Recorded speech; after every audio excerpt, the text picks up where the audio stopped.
Dating పెట్టుకున్నాం. ఆ dating లో నేను పాస్ అయ్యాను, మీ చెల్లెలు ఫెయిల్ అయింది.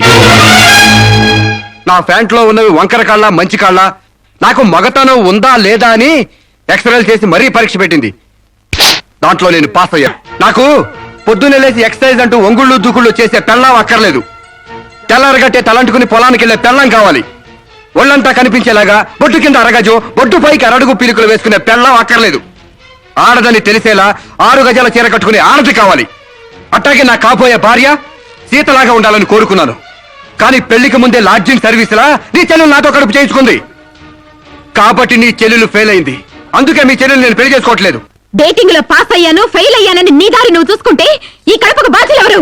ఇత్తనం నాటితే మొక్క మొలుస్తుందని ముందు మీకు తెలియదా? ఒళ్ళు కొవ్వెక్కి కడుపు చేయించుకోవడం మీ ఆడపడుచు తప్పు, కానీ నా మగతనం తప్పు కాదు. నన్ను మోసం చేయడానికి నీకు ఎంత ధైర్యం రా?